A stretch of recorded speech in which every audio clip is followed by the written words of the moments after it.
근래에서 들어서 치를 제대로 이해하기. 지방이 주방 싱크대 배수관을 막히게 하듯이 식이지방이 동맥을 막는다는 생각은 매우 강력한 인상을 남긴다. 하지만 그 생각은 완전히 틀렸다. 착한 지방과 콜레스테롤은 마음껏 먹어도 된다. 처음에 지방은 모두 특수한 단백질에 둘러싸인 채 동맥으로 들어온다. 이 특수한 단백질은 지방을 혈액에 떠 있게 함으로써 지방이 동맥을 막지 않게끔 하는 것이다. 단백질에 둘러싸여서 만들어진 작은 지방 방울들을 지질 단백질이라고 한다. LDL 콜레스테롤과 HDL 콜레스테롤에 대해서 들어본 적이 있는가? 이 용어들은 정확한 표현이 아니다. LDL 지질 단백질과 HDL 지질 단백질이 올바른 표현이다. 지질 단백질의 구조는 마치 초코볼 같아. 볼 겉을 둘러싼 막이 초콜릿을 손에 묻지 않게 하듯이 단백질막은 내용물 지방이 동맥벽에 닿지 않고 몸 전체를 순환할 수 있도록 한다. 지질 단백질 중에는 큰 것도 있고 작은 것도 있다. 큰 것들은 가볍고 물에 뜨기 때문에 작은 것들도 보다도 밀도가 낮다. 큰 것 중에서 일부는 LDL, 즉 저밀도 지질 단백질이라고 부른다. 그리고 작은 것 중에서 일부는 HDL, 고밀도 지질 단백질이라고 부른다. HDL을 좋은 것, LDL을 나쁜 것으로 일컫기도 하지만 이러한 표현은 오해의 소지가 있다. 고밀도와 저밀도라는 이원적인 구분은 혼란을 가중한다. 모든 LDL과 HDL은 필수 지방산과 비타민을 인체의 각 조직으로 전달하기 때문이다. 나쁜 지방은 있을 수는 있지만 나쁜 지질 단백질은 없다. 지질 사이클이 고장이 나면 HDL은 내려가고 LDL과 중성지방 수치는 올라갈 수가 있다. 이것에 대해서 좀 더 자세히 살펴보자. 지질 단백질은 영양소를 운반하는 택배 기사와 같다. 택배 트럭에는 콜레스테롤, 중성지방 그리고 각종 비타민 등이 실린다. 이 영양소들이 흘러나오지 않게 택배 트럭은 단백질막에 둘러싸여 있다. 지질 단백질을 만드는 세포는 지방을 단백질로 대충 포장하는 것이 아니다. 인체의 세포는 지질 단백질을 지방 영양소의 원천으로 인식할 수 있어야 한다. 그래서 지질 단백질을 만드는 세포는 단백질막의 내용물의 성분을 바코드로 남긴다. 그 지질 단백질이 순환기로 방출되면 그제서야 굶주린 세포들에게 전달될 수가 있다. 배고픈 세포들은 혈관에 있는 내피 세포들을 향해서 지질 단백질을 배달해달라는 신호를 보낸다. 이때 내피 세포는 떠돌아다니는 지질 단백질을 낚아채는 낚싯대 역할을 한다. 낚인 지질 단백질은 가지고 있던 영양소 일부를 내피 세포에 내려놓는다.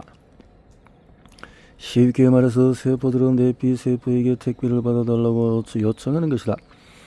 지질 단백질은 이동하는 동안에 영양소를 세포에 나눠주기 때문에 밀도가 낮아진다. 가는 임무를 완수한 고밀도 지질 단백질을 자세히 살펴보고 재활용 여부를 결정한다. 손상된 지질 단백질은 다음낭을 지나서 장으로 빠져나간 후에 처분된다. 지질 사이클이 이루어지는 경로는 여러 가지가 있다. 지방은 장을 통하거나 간을 통하거나 심지어 피부를 통해서 순환기로 들어갈 수 있다.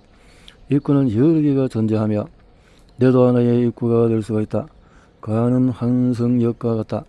순환하는 지질 단백질을 살펴보고 좋은 지방과 나쁜 지방을 분리한다. 좋은 지방이 어느 정도 모이면 간은 새로운 바코드를 찍어서 자기만의 초밀도, 저밀도 지질 단백질을 만든 뒤에 그것을 혈류로 다시 보낸다. 모든 과정이 원활할 때 동맥은 깨끗한 분홍색을 띈다. 하지만 배달 업무가 원활하지 못하면 혈류에 지방이 쌓여서 세포를 파괴하며 동맥에 누렇고 울퉁불퉁한 혹을 남겨서 건강하지 않은 모습이 된다.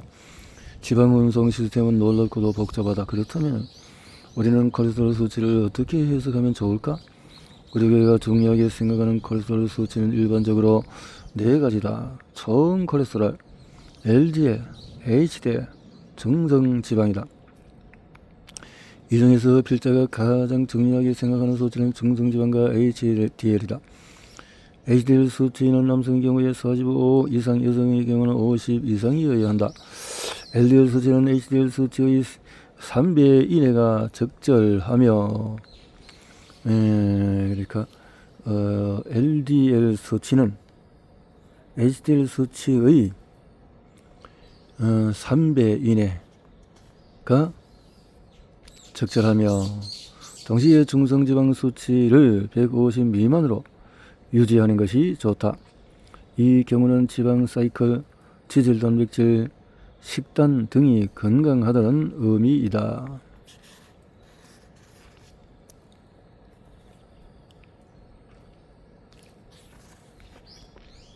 필자는 LDL 대 HDL 비율이 적정 범위 안에 있다면 총 콜레스테롤 수치가 높은 것은 걱정할 필요가 없다고 생각한다.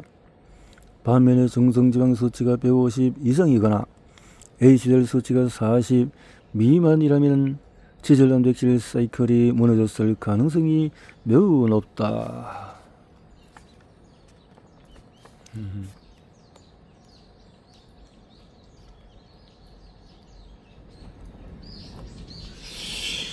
혈관을 손상하는 나쁜 식사.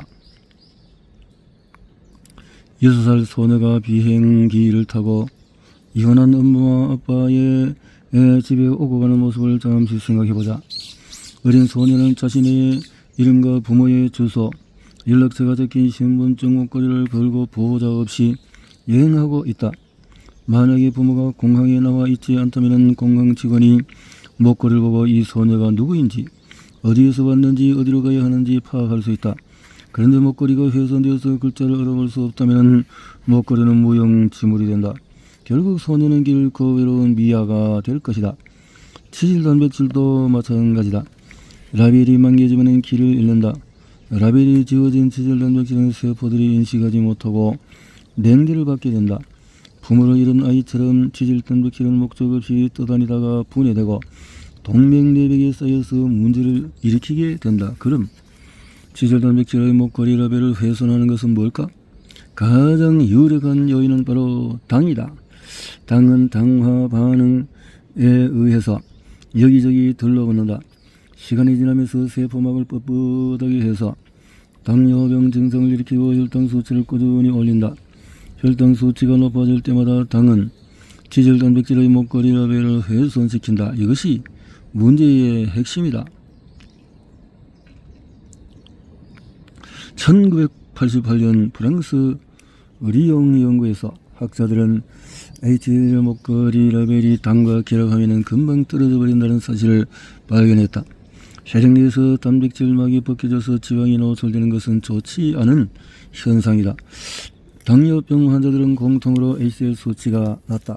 그 이유는 과도한 혈당으로 HDL을 둘러싼 외부막이 제거되고 라벨이 벗겨지면서 지질 순환 사이클을 이탈하기 때문이다. 그렇다면 LDL은 어떨까?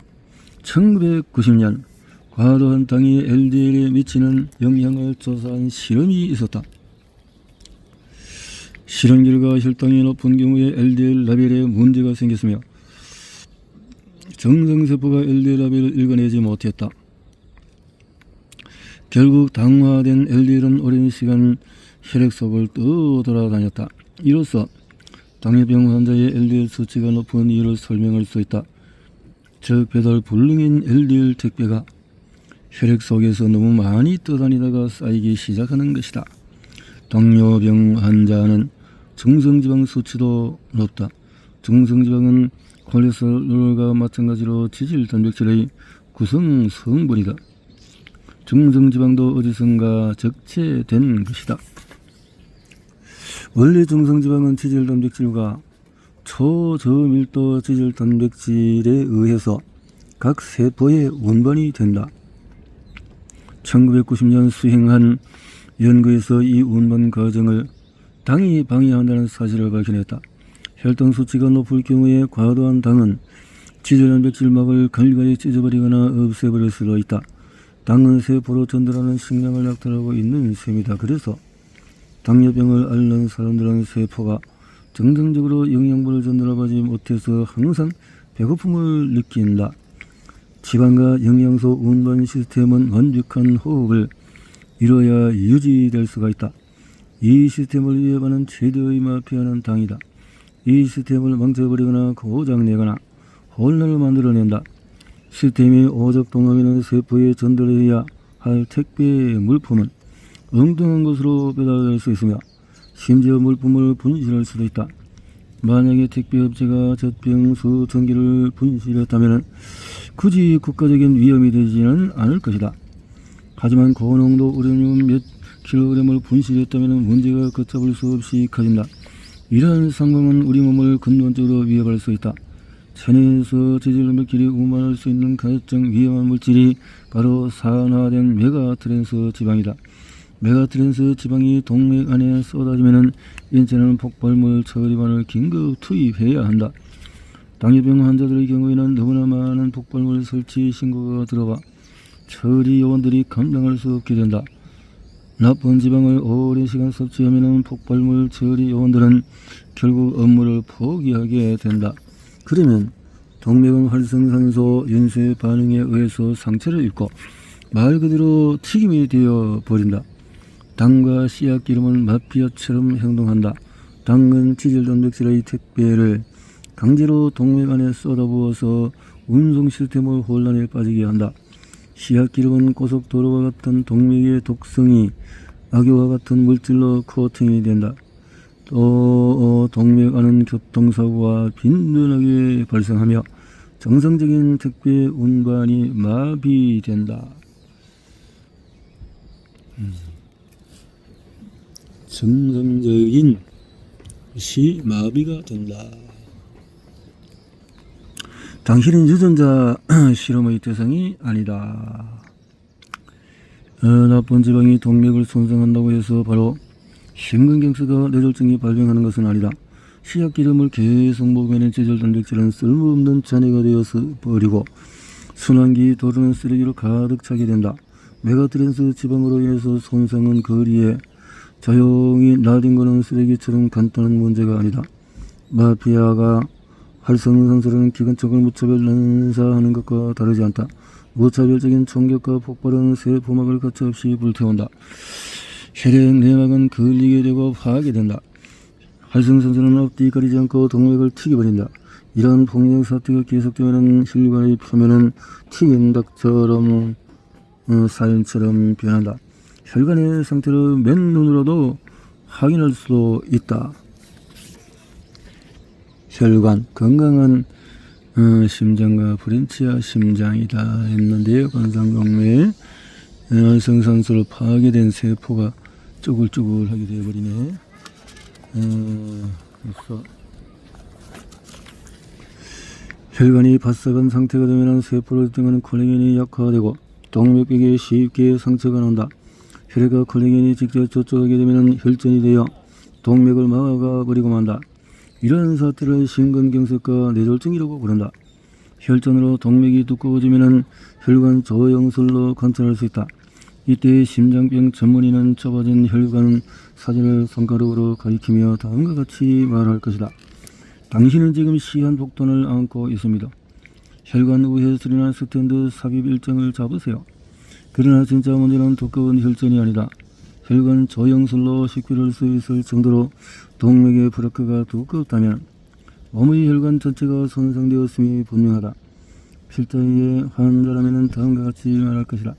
당장 씨앗 기름과 당을 끊어야 합니다. 그렇지 않으면 심하게 손상된 동맥을 다른 혈관으로 교체하는 대규모 공사를 해야 할 것입니다. 씨앗 기름은 동맥만 손상하는 것이 아니다. 파괴적인 활성산소는 정상세포의 모든 일에 관여해서 질병을 일으킨다. 이러한 파괴력은 태아에게 가장 영향을 미친다. 2006년 출산 여성을 대상으로 연구가 진행이 되었다. 선천성 척추장애와 심장장애 아이를 출산한 여성의 경우에 씨앗 기름을 다량으로 섭취해서 뚜렷한 산화 스트레스가 있으심이 증명이 되었다.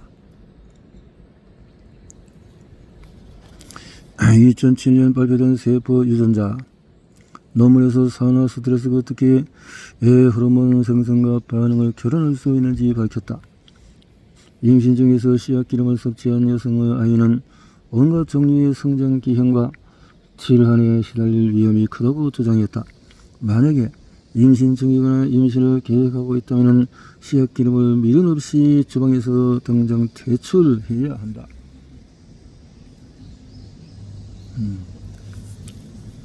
고위험. 콜레스테롤 정상 수치 기준은 왜 자꾸 내려갈까? 이런 변화로 이익을 보는 세력은 누구일까?